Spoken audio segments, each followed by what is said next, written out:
Well, hello there. Welcome to the OB Flooring Lines. I'm Jacob. This is Luke. Like and subscribe. It helps out the channel a lot. Comment down below. And we're doing our normal monthly recommendations. Excited to do the video.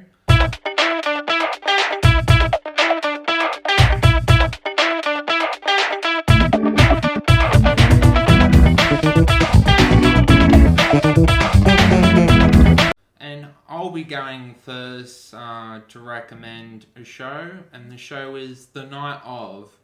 You can watch this show on binge, and the concept of The Night Of is basically this Pakistani uni student gets invited to a party to go out with the boys, and then he doesn't do the right thing. He doesn't ask permission to get transport because he was going to go with someone else, and that didn't turn out so well. So he got there with using his father's taxi, and then the night happened, unfortunately, and then he gets in a uncommon or unfamiliar situation that normal people don't normally get into, and unfortunately he gets arrested for a crime that he's been accused of committing, and that's the story and the plot of The Night Of. And what's really good about the show is that we see it from a person that's been accused, the family side, we see it from the lawyer's perspective, we see it from the police perspective, and it's a really, for 8 episodes, it's probably the best acting I've probably seen in the highly entertaining watch. And there's only one nitpick, but besides that, I would highly recommend The Night Of to anyone. Came out in 2016, and just watched it and consumed it and stayed up until 1 a.m. So, recommend that. Sounds like a good show. I haven't seen it yet, but you've told me. One of the shows. So I'm going to try and mix up what I do each month. So the first show I'm going to recommend is something I've actually recently watched. So it's the Secret Benedict Society, which is on Disney Plus. I've talked about it in other videos, but I've now finally finished watching it. After finishing it, I think it's a great show. It has its slow moments, but it's worth it when you get to the end, and it leads on to an additional season, so I'm looking forward to that. The premise of this show is that this strange town, or the whole world kind of thing, I don't know, they don't express what the name of the town is or where they are, but they talk about the whole world, and they say that they're being kind of brainwashed, and they're scared of this thing called the situation, and yeah, and they're scared of something, but they don't know what it is. Like, people are anxious and closing down businesses, but they don't know why. And this clever man believes that it's through, like, subliminal messaging. And the only way to investigate it is to go across this island where there's this, like, prestigious school, and he needs kids to go over there. So he gets a team of kids to try and help infiltrate it, and they all have their unique skills, whether it's their smarts, their physical ability, or their like cheekiness. But it's a really cool show, and I think kids will like it too. And I believe it's based off a book. It very much seems like a book, like a Roald Dahl style book. And yeah, I think it's something different to watch. I think the first episode hooks you. The next few are a bit, like slowish, but then it finishes strong, so it's worth it. But the first episode will get you hooked enough to make you want to continue. That's good. Yeah. My second recommendation just recently came out on Netflix. Is also a limited season called Clickbait. And the concept of the show is that basically we get introduced to this weird family discussion that breaks out between the brother and the sister, and then they have a argument, and then the brother tells the sister to go away, and then the following morning / day, they basically, the sister finds on YouTube the brother confined, and some information about what if this video gets up to 5 million views, the brother's going to die, and she's concerned about this. Is this real? Is this a hoax? What's going on? And by that first episode, called The Sister, you get really wanting to know the information, because it also reveals that he's also committed crimes against women, and you find out more about that. And the really cool thing about the show is that each episode is about a specific character. Episode 1 is about the sister, and then all the other episodes are about different people, and I think that's a good way to do a show. Sometimes a story's important, but sometimes it's better to focus on a specific character, and of course you still see the other characters, but the episode title is about that main character. So, and you get a satisfying conclusion, but one thing happens that you just go, oh, the show wouldn't have happened if this thing didn't happen. But besides that, fantastic show, highly recommend seeing it on Netflix. Had a blast. Yeah. Sounds good. Another show that I'm yet to see, but I've seen good. it pop up on my Netflix feed, and it's the #1 show in Australia currently. The next show I'm going to recommend is a bit of an older show, so this is something I want to try and do each month. Try and pick something that's in the past that I've watched from like the vault of shows. So this one is a show called Entourage, and the reason I picked it is because the main character in that is also a character in Clickbait, and I'm guessing he's the main character in Clickbait. He's the brother to the sister. Okay.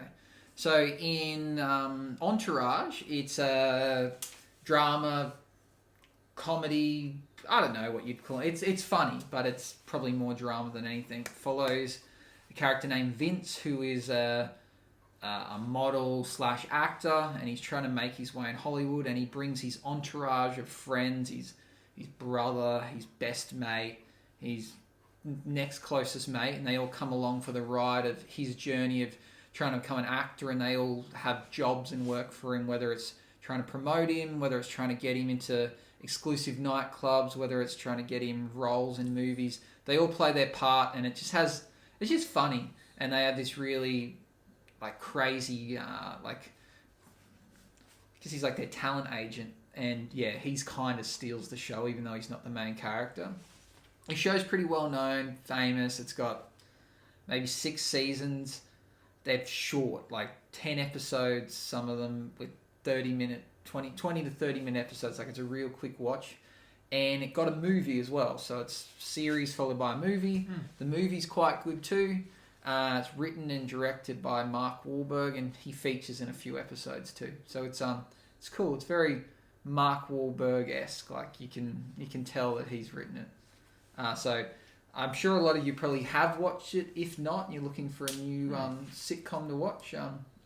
No, it's not a sitcom. I don't know how to describe it, but look it up. My final recommendation is a recent movie with Ryan Reynolds called Free Guy. Just saw it at the movies and had a blast. It's a fun, entertaining movie about a game. It's very much like Ready Player One / Groundhog Day, and all sorts of like games involved. And Ryan Reynolds, as he normally is, just brings a charm to it. He's just a likable character that he plays. He's always such a likable charisma, I guess, because I don't imagine Ryan Reynolds being like a villain. I guess you can say he was a villain as Deadpool, but he was basically mute. But he just brings a charm to it, and the movie is just fun to watch. And also there's a message and love story what was pretty good. Not everyone might like the love story, but it was just entertaining. Taika Waititi was in it, and he did a pretty good job. Quite enjoyed the cameos with the other YouTubers were pretty cool. got to see a surprising appearance that I wasn't expecting, and it was just a good time, and very much would definitely see it again. So yeah, that's the final recommendation. Yeah, I've been wanting to see that movie. I haven't yet, but I reckon this weekend I'll get around to seeing. My last recommendation, I'm going to try and pick something. I want to pick something a bit alternate or Australian, one of those two. So I'm going to pick an Australian show this time, which I think last month I also recommended an Australian show. I went with something called Bump. But this month I'm going to go with a show called The Other Guy, which is, again, this is on Stan, like Bump is. It's written by a comedian, radio personality / actor named Matt O'Kind, who I've listened to the radio for years gone by until he's no longer on the radio. Now he has a podcast and does his acting thing. But this show it's interesting because it's a retelling of his life in a way. So like in real life, he was a radio presenter who got cheated on by his girlfriend with his best mate, and then his life kind of tumbles from there, and then he then tells people about this, and then he gets approached about turning into a TV show, which is funny because that's how the TV show started. So it's kind of like Inception. So you're watching a show which is basically telling you about what happened to the leading up of this show. Okay. So yeah, it's strange. So in real life, these things happened to him, and then he made a show about it. But the show is about what happened in real life and him making a show. So in the show, he's making the show about what actually happened in his real life. It's kind of, it's like an Inception style thing, but it's real Aussie comedy. I don't know if it would appeal for too many audiences outside of Australia, but it's just got that real Aussie battler comedy. You know, he works as a radio presenter. He does drugs, he drinks, he's a bit of a low life. Like he lives with a roommate who's also a low life, and they just get up to mischief. But it's funny. Like it's just good Australian humour. Sounds like Joey and Chandler. Yeah. Oh, they're a bit worse than them. But yeah, they do some dumb stuff. Like for instance, it deals with like having like to do house inspections, but their house is a mess, so they've got to like hide their drugs and stuff before the guy comes around to inspect the house. And yeah, it just deals with his heartbreak and him trying to find a new relationship. But there's 2 seasons. I don't know if a third one's going to come out, but because it's based on this guy's real life, I know what happens. In real life, he meets someone. He now has a 2-year-old daughter, and he's no longer on the radio. So I don't know. Is he going to now make a 3rd season about that? It's weird because you know what happens. It's like a documentary, but he goes by a different name, and the people on the show go by a semi-different name. But it also deals with one of the dilemmas in the show is when he's trying to cast his friends to, like, he writes the show and he's got to then cast actors to play his friends, and his friends get really angry with him because they're like, oh, well, that actor doesn't look like me, or you're trying to say that I'm dumb. Like, I'm not dumb. Like, how could you cast me that way? Which I'm guessing that happened in real life. So when he did start casting for the show, his friends must have been like, oh, don't pick that actress. That makes me look stupid. So it's cool because you feel like you're more connected to the characters because they're real. Yeah. So The Other Guy on Stan. Sounds pretty interesting. Well, thank you for helping, Luke. Hope you liked our recommendations. Hope you enjoy these shows and movie that we recommended. In the comments, give us some recommendations of shows. See you in the next video. Let the force be with you. Bye-bye.